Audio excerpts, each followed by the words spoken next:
3. Tuesday afternoon, Archer went straight home from school, pretended to love his grandmother's honey bars, finished one of his homework assignments, and waited for Mabel and Sivan to show up. Throughout all of this, he tried not to think about how nervous he was to babysit. Archer really wasn't into childcare. He didn't have any younger siblings, and he'd never babysat before. He found most kids annoying. They weren't born with manners, and some parents never taught them any. They were loud, messy, and often rude. He wasn't looking forward to wrangling an unruly 8-year-old. But Mabel swore babysitting was easy. Most kids these days have a phone or a tablet. Screen time practically does all the work for you. Archer hoped Mabel was right. Sivan's car rolled up to the house right on time. Archer hopped into the back seat and slammed the creaky passenger door shut. "Hey, Archer, how you doing?" Sivan asked as they drove off. They made small talk all the way to Spite Lane. Spite Lane. Once the conversation died down, Archer realized the significance of this short trip. He was about to visit the fabled neighborhood for the first time. He had told his grandparents he had a babysitting job, but he hadn't told them where. As Sivan pulled over onto the shoulder of Blue Angel Parkway, Archer looked out at the shrouded opening in the pines. An overgrown gravel path led through the trees. It didn't look like an entrance to a neighborhood. It didn't even look like there was enough space for a car to drive through. How could anyone live there? And why would anyone want to? Archer worried he had made a huge mistake and thought there was no way his grandparents would have ever let him go if they had known. Was it too late to turn around? Mabel hopped out of the car before Archer could suggest they call it off. Archer took that as his cue and followed. No way he would be doing this if it weren't for Mabel. Her steadfast confidence gave him strength. As she strode through the tunnel of foliage, Archer sensed the shift in climate.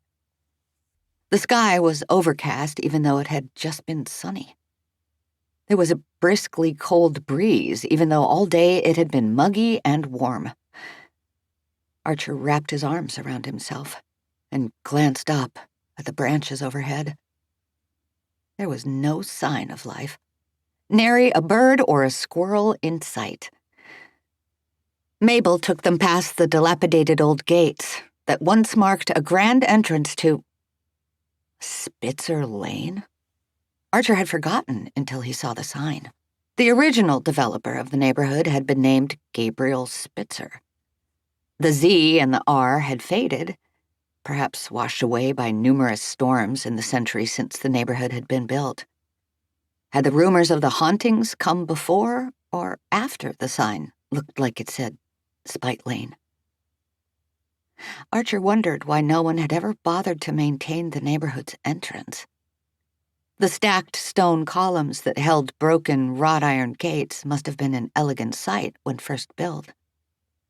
The sign hung from a decorative metal post with intricately curling scrollwork. Gaslit lamps, their glass and bulbs long since shattered, must have provided a warm, glowing light back in the day. To Archer, it was a beautiful eyesore, and he felt a little sad about how it must feel to the people living on Spite Lane to have to pass through these gates every day. He made a mental note to come back at some point and do something, even if just pull the weeds, to make the entrance slightly more hospitable. He could even earn Honor Society service hours for it. On the other side of the gates, the pines quickly opened to the neighborhood he'd heard everyone talk about. It was just as described.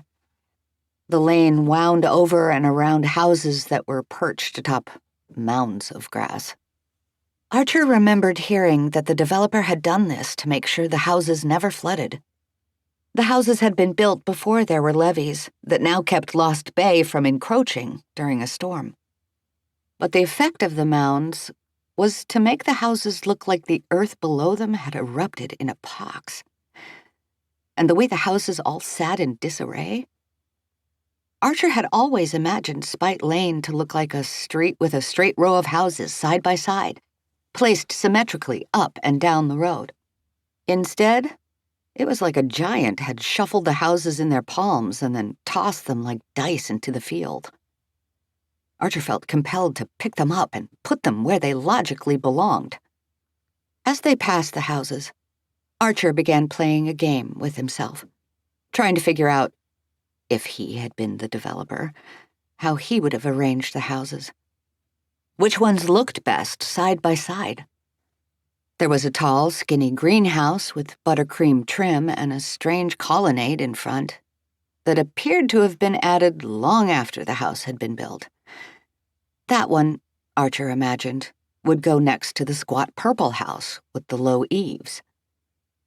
There was a bright yellow house, pretty color, but the paint was peeling, and an ochre house with a sagging, freestanding garage, and a house the color of the chartreuse liqueur his grandmother liked to pour over vanilla ice cream. Kind of a yellow-green. Clearly, those could not be right next to each other. Their colors were too similar. They needed to stand next to warm-colored homes to break up the monotony. That was when Mabel caught Archer's attention. She had stopped in front of a dark brown house with green trim that had a sold sign in the front yard. "This is you," she said, pointing at the house. This house would go nicely next to the ochre house, Archer thought. And then he realized how silly he was being, trying to rearrange the houses in his mind. It was childish. Maybe that was a good thing. He was going to have to reconnect with his imagination if he was to keep an 8-year-old occupied. "You all good?" Mabel asked, snapping him out of his reverie. Archer stared at the house. "Yeah," he said, even though his skin prickled with fear. "If you need anything, I'm right next door," Mabel said, pointing at the house whose rear faced the Timberlakes. "Sounds good," Archer said, but he didn't move. This was it. There was no going back. Just focus on the money, he told himself. It's only an hour. No big deal. He put one foot in front of the other until he had successfully scaled the front steps and was at the front door. Archer pushed the doorbell and heard a low chime ring inside. Footsteps clapped and the door opened with a squeak. The man in front of him stood tall and firm, like a sturdy tree. He had a curly beard and a flannel button-down shirt. Archer relaxed a little, digging the stern lumberjack vibe. "Hi. Are you Mr. Timberlake?" "I'm Archer. Your babysitter?" Archer put out his hand, and the older man took it and gave it a gruff shake. Archer noted the gritty texture of the man's palms. Maybe he was a lumberjack after all. "Come in," the man said in a deep, gravelly tone. "Thank you for coming on such short notice." "No problem. Mabel wanted to babysit for you, but she was already booked." The man popped his chin downwards in a curt nod, as though he had already heard this from Mabel. "So, your son's name is Tyler?" Archer asked, in as professional a tone as he could muster. His eyes scanned the living room for the boy. "Yes," Mr. Timberlake said, as he led Archer inside. "Nice. Where is the, little tyke?" He winced at his own choice of words, thinking he sounded as green behind the ears as he felt. Mr. Timberlake didn't answer, just kept walking. Once Mr. Timberlake had closed the front door, the air stilled, and Archer noticed a strange sound, like a buzz coming from the rear of the home, like the hum of a backup generator. Otherwise, the house was quiet. The thick, floor-to-ceiling curtains were drawn and only a few lamps were lit. They glowed warmly against the dark hardwood floors and stairs. Some of the furniture was still covered in sheets, and the rug had been rolled up and placed against the foot of the far wall. One thing Archer noted: no screens, not a television or a projector, no sign of any tablets or phones. Mr. Timberlake took Archer into the kitchen where the sound grew louder. Archer saw the boy standing next to the kitchen table, back turned, gently rocking up and down on his toes. Archer realized the sound was coming from the boy. He emitted a constant monotone hum. As he rocked, the volume of the tone followed a beat. Louder, softer, louder, softer. Archer found it mildly hypnotic. "Tyler!" Mr. Timberlake called, and the boy spun around to face Archer, still humming. His face was soft but square. He had dark brown eyes and sandy brown hair. He was of slight build, skinny for a little kid, Archer thought, and his fingers twitched strangely as he stared back at Archer. "This is—" The father stopped. He looked at Archer. "Archer Abel," Archer replied. "I'm your new babysitter." He tried to say these things with confidence, but the boy's eyes were so large and inquisitive, he felt unarmed. "Be in charge," he thought to himself, as though childcare were all about domination. Survival of the fittest. Show him who's boss. The boy didn't say anything. He kept humming and staring, humming and staring. Archer found this odd, but he'd never babysat before.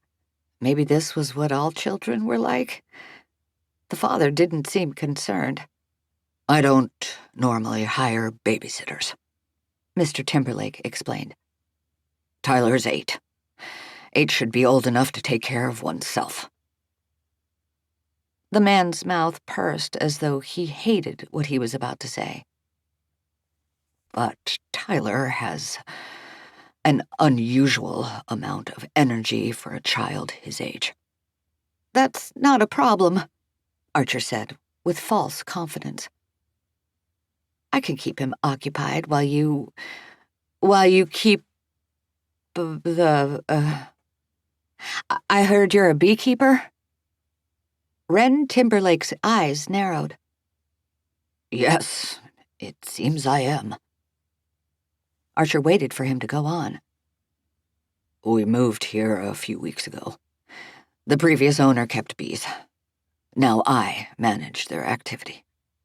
"Do they make a lot of honey?" Archer probed. The father responded with a grunt. "It would seem so." With that, the man turned to the kitchen counter where 4 glass jars sat, 3 empty and one with a small amount of dark, greenish-gold honey at the bottom. Unlike the honey Dinette bought at the store in a bear-shaped plastic squeeze bottle, this honey was firm and cloudy. At the sound of the word honey, Tyler had stopped humming and slowly approached his father until he was standing beside him. He stared at the partially filled jar. Wren Timberlake picked up the jar and pulled something out of it. A wooden dipper with a beehive-shaped scoop at the end. "Tyler likes this honey quite a bit," Wren said, handing the apparatus to his son. "Is it okay to give him some if he asks for it?" asked Archer. Tyler stuck the entire dipper in his mouth like a lollipop. "Yes." Mr. Timberlake cleared his throat. "In fact, I recommend you feed it to him often." Archer's eyebrows lifted in surprise. "Often?" Mr. Timberlake looked Archer squarely in the eye. His stare had a fierce intensity that Archer found intimidating. Honey has a number of health-giving properties. It's a natural antiseptic and antifungal. It contains numerous minerals. And some people find it soothing. Archer nodded, listening. It's important Tyler stays calm, the man said with seriousness. Beekeeping is delicate business. The previous beekeeper didn't employ best practices and left the colonies in very bad shape. The clock is ticking, and I have a lot of work to do to prepare the hives for winter, or we could lose the colony. I can't have Tyler running about, making a ruckus. Of course. Yes, said Archer, nodding more vigorously. We'll do something calm while you're working. I'll make sure he doesn't disturb you one bit. He addressed Tyler. Do you have any favorite books? I could read one of them to you. The boy said nothing, just hummed. Wonderful, Archer thought, as fear sliced through him. He had no idea what he was doing. This could be a disaster.